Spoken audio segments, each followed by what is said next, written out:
Hello and welcome to Studies in Theatre MOOC program. We are discussing theatre criticism. Students, you have seen that various spectrums are available for studies of theatre. One of them is criticism. We study from the point of view of how theatre is performed. We study theatre from the point of view of what are the different kinds of ideological move and cultural movements that have influenced it. We also study it from the point of view of history, how it has evolved as a journey in history. And then we also look at how from time to time the study of theater has been done through criticism. So what have critics written about it? What have critics spoken about it?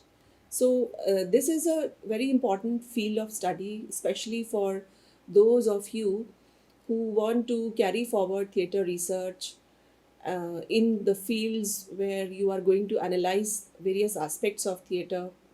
And when you explore the theater criticism books and resources, they help you a lot in understanding the response to theater and how theater was received in different times, and why is it that there are the different methods in which theater is critiqued, theater is received. It is different slightly from the reviewing of theater. Sometimes it may be confusing for us to see whether theater criticism and theater reviewing is the same thing, because when we critique theater, when there is theater criticism, it means we are evaluating, analyzing the interpretation of theatrical performances, which includes plays and all kinds of performances, musicals, dance performance, and anything that is performed in a live medium, and you are to watch it, you are watching it.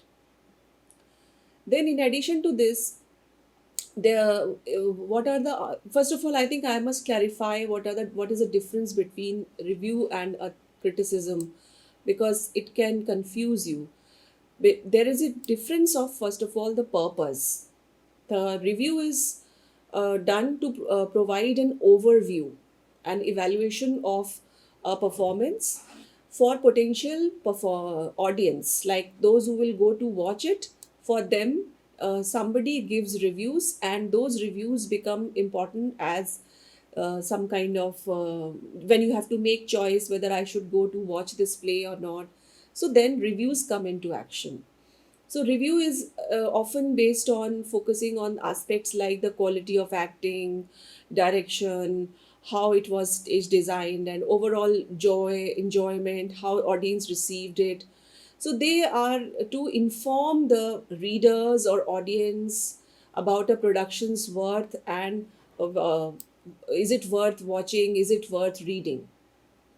Whereas criticism is is aimed to delve deeper. It wants to look within the text for the sake of analysis, for the sake of interpretation, and critics explore the thematic tools, use various thematic tools like what are the themes, what are the elements, what is a socio-political context in which a certain play was written or it was performed. And they also refer to historical sources, artistic choices that have been made in the play, and it also tends to engage more intellectually with the performance and its broader implications. And when you write a review, it is typically a consumer oriented kind of tone, something that is anecdotal, or as a response to your viewing, as a response to your watching. It may involve reviewers' personal experiences, reviewers' personal perspective, and the language is not very difficult. It's simple. The aspect it's understandable by the general audience. But theater criticism is not like that, because it is a standardized writing. It is sometimes very specialized writing. It can be very complex at various levels. It has academic tone. It has scholarly tone. Critics may draw on various theories of theater, theories of literature, cinema, cultural studies, literary theory for analyzing the performance in depth. And criticism uses the specialized terminology of that theory which it is using, which is it is using as a framework to write that review. So there has to be a clear difference in your mind when you are trying to understand what is a review and what is a critical piece. When, and also, who is reading it, that also differentiates the two very clearly, because a review is to be read by the members who have not attended that performance, who have not watched it. So it serves as a kind of a guide for the people who are going to either read that play or people who are going to watch that play. Whereas theater criticism may have this thing in mind, but in addition to it, its potential, the primarily what it features is, what it aims is the academics, students, scholars, theater professionals, theater lovers, enthusiasts who have very deep understanding of theater appreciation, and they can analyze it as an art form.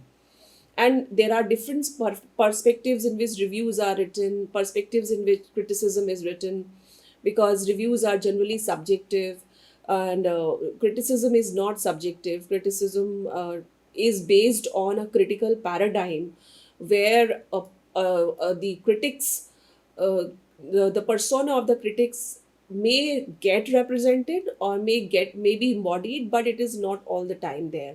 But reviewers are not that kind. We expect from reviewers to be subjective, and they assert their personal likes and dislikes as well. So this is the difference. And so here I've given you various kinds of points, like when you are assessing a performance, some kind of considerations have to be kept in mind, like how well the production communicates its intended idea, its intended message, philosophy, or ideology, whatever it wants to carry forward. And then the combination, it assesses how effectively the production is integrating various elements of theater. This is another level at which criticism can look for inside a text. Then whether the critique is good enough to provide what to anticipate from a certain piece, what is the rationale behind the critic's perspective, these are also the aspects. Then it can also sometimes be in the format of review when it is published in some magazines and other things like that. So what are the elements that we have to keep in mind while evaluating a performance? The elements are: number one, the acting, that is the assessment of actors performances, including their interpretations of characters, emotional depth, and their stage presence. This is a picture of Globe Theatre in London in 1997, one of the oldest theatres of England. And if you are analyzing some performance, you are writing a critique to a performance, you will have to take care of these aspects: direction, acting, design, choreography. These are very obvious kinds of entry points into a critical piece if it is about a performance. If the criticism is about a text, then there are other kinds of entry points that one has to keep in mind. But suppose you are evaluating a performance, so what will you do? You will watch the play, you will look at the actor's persona, and you remember when I'm telling you, you can correlate with the review is the lecture on review also. I have done a lecture series on review as well, review and critiquing it in for a general public. In that lecture you will see that these points will figure, they are there also. But yes, we are supposed to observe them in that sense also, for that perspective also, but the writing style is very different for both the cases, because the objective of writing a critical piece and the objective of writing a review piece are different. So, what is director's vision? This is a very important aspect. Critics should be trained into understanding what is the director's vision. A director may be writing something or presenting something on the stage which other directors have not done, can choose to create a point of view from different characters point position. For example, if a play is look at for Macbeth as a play. In Macbeth, there are different productions in which the perspective has been shifted from Macbeth to Lady Macbeth, and from Lady Macbeth to Macbeth. Sometimes even three witches have been taken as the perspective.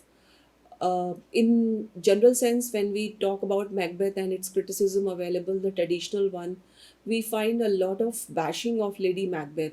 But in some productions, it's the other way around. Lady Macbeth stands vindicated, and it's Macbeth who is blamed for what happened in the play. So this is how the vision of director has to be identified by the critic. Designing is very essential. You can see in the entire course there are so many elements of designing that we are discussing with you. What is the need of discussing it? Because uh, it's such a crucial element of performance. It is not paraphernalia only, it is element that is essential. It is the essence of play along with acting, dialogues, and other things. So a critic must have the knowledge of these kinds of things, that what atmospheric quality that did the designing create, what lighting and costume were they sufficient, were they matching, or were they in tune with the environment of the play, did they complement the entire ethos of that performance, and how they furthered the idea of message that the director wanted to carry forward. In the same way, choreography, if it is there, some kind of dance movements are there, or some kind of physicality is staged in the entire production, that has also to be analyzed by the critic. In addition to this, the assessment of script and writing, how it is done. So how to analyze the writing, the text, the play, this is most important. Well, especially if you are critiquing a text which is published, uh, and you are not into the analysis of performance, you are just focusing on the published text. So the structure of dialogue, character development, evaluation of playwright's ability to engage, challenge, or provoke the audience through storytelling and dramatic conflict, consideration of the historical context in which the play is written, cultural context, literary context, other kinds of things. So, these are some steps to analyze a script that are given here. If you want to understand how to write uh, a criticism of a play, especially a text. So, one has to, you can think of eliminating the stage directions, note important shifts in tone or character development, highlight the significant words, grasp the meaning of the words, pose relevant questions for deeper understanding. This is especially very important for those who are pursuing their PhD thesis or writing their term papers, and they have to, write some term paper or thesis, and especially literature courses, plays and texts are supposed to be analyzed a lot. One example that I can share is, in a recent revival of Arthur Miller's Death of a Salesman at National Theatre by director Emily Johnson, this American classic became fresh with the keen eye for intricacies of Miller's script and deep appreciation for the power of writing. Arthur Miller's writing is very famous, and Miller's script, known for its incisive exploration of the American dream, which you can refer to in the American literature paper, American theater lecture, the disillusionment that it accompanies, and its pursuit, that is all put on stage in this play. Now, Johnson's direction remained faithful to the text, allowing the richness of the playwright's language and the depth of his characters to shine through.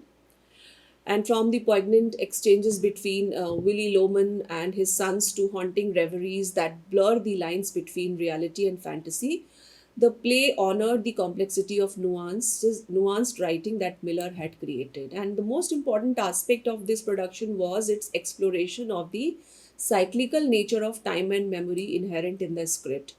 So, through innovative staging and seamless transitions between past and present, the director was skillfully able to capture the fragmented nature of Willie's consciousness when he's grappling with his own morality and the ghosts of his past. His this temporal fluidity of past and present, it adds layers of depth to the narrative, and in addition to that, also highlights the universal themes of regret, nostalgia, passage of time, and that which is significant. So you can see, how when we are analyzing the script, one has to understand how beautifully the script has become the main aspect of the text, how it is we how it is woven into the dramaturgy of the entire production. This is analyzed in that sense. Then when what is the other thing, the engagement with themes and ideas, how to engage with themes and ideas as a critic. For that, what do we need?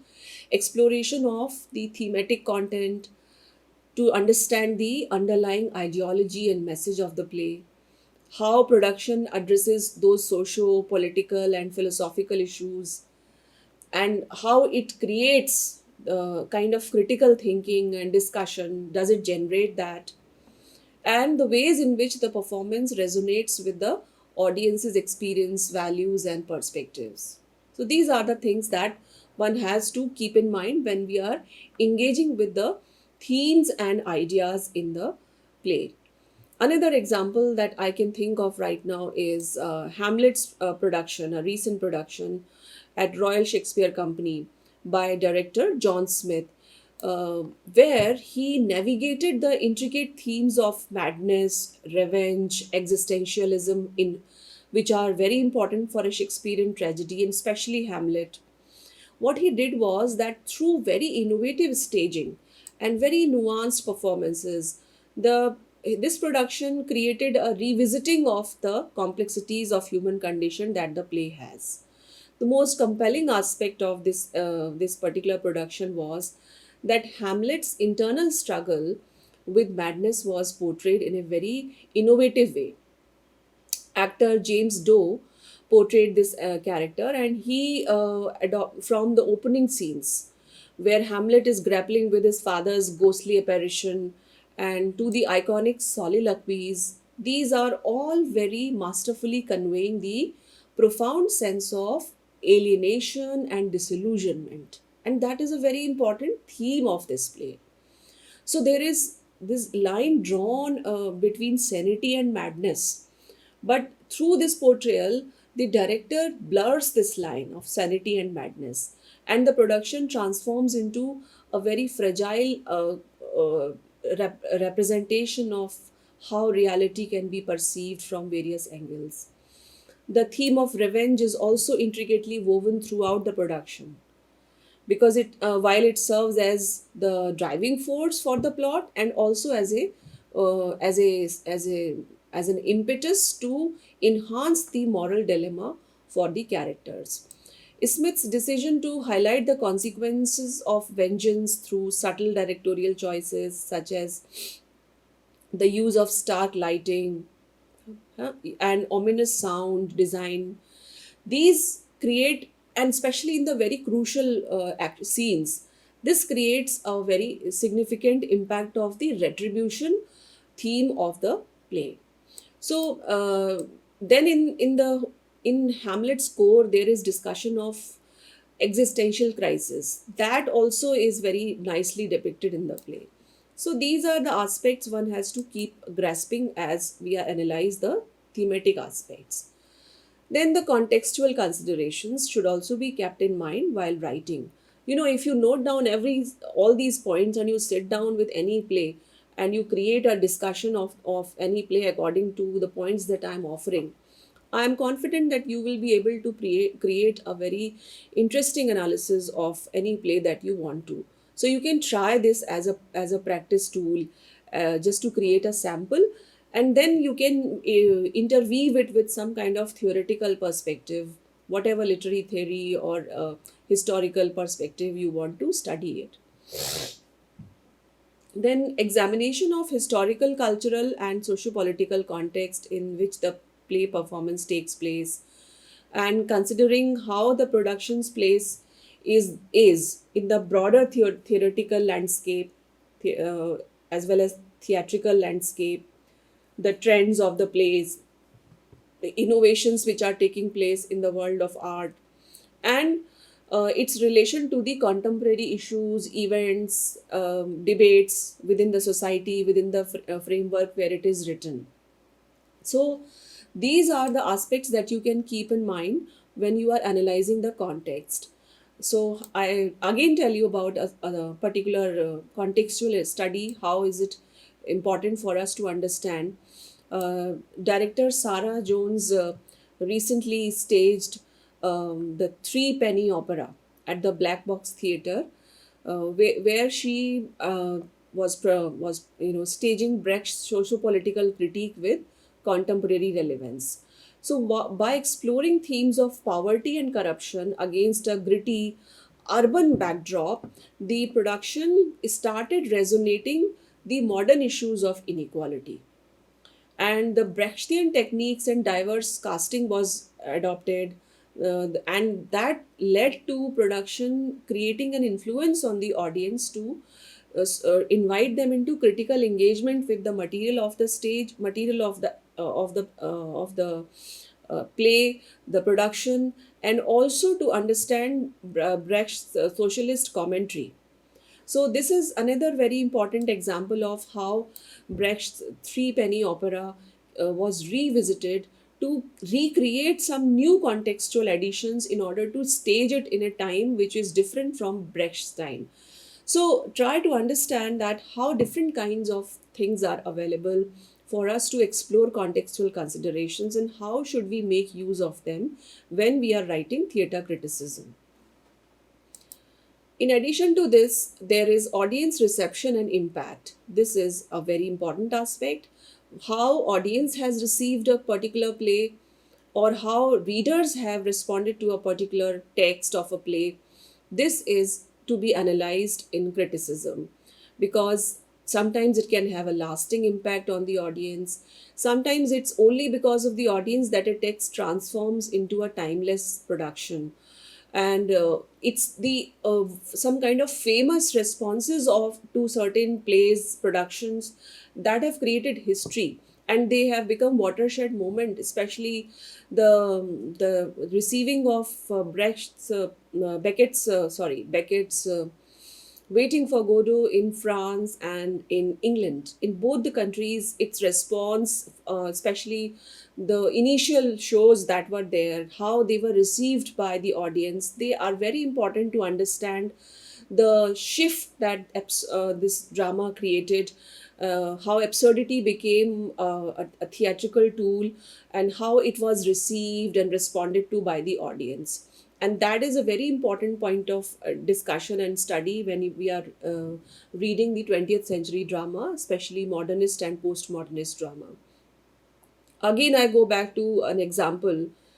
The famous play A Streetcar Named Desire by Tennessee Williams was staged at West End Theatre recently, and the director was Jessica Smith. Her bold reinterpretation sparked very fervent reactions from audience, and it impacted theatrical landscape a lot, because the innovative staging and provocative performances that this production offered, it had a very different kind of emotional response, and it also pushed the audience into critical reflection on the play's timeless theme of desire, delusion, and decay. The most notable achievement was its ability to provoke the visceral reactions from the audience members. From the electrifying chemistry between the lead characters to the raw intensity of the emotional confrontations, the performers drew into the tumultuous world of Blanche Dubois and Stanley Kowalski with unflinching realism. Gasps, murmurs, audible sighs, rippled through the audience as the characters' inner turmoil unfolded on stage.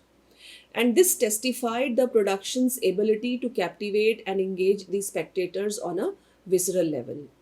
In addition to this, even beyond the confines of the theater, it sparked conversations and debates about the impact, the social relevance, and significance of the play. And through this exploration of gender dynamics, mental health issues, fragility of the American dream, this particular production prompted audience to confront uncomfortable truths about society and themselves.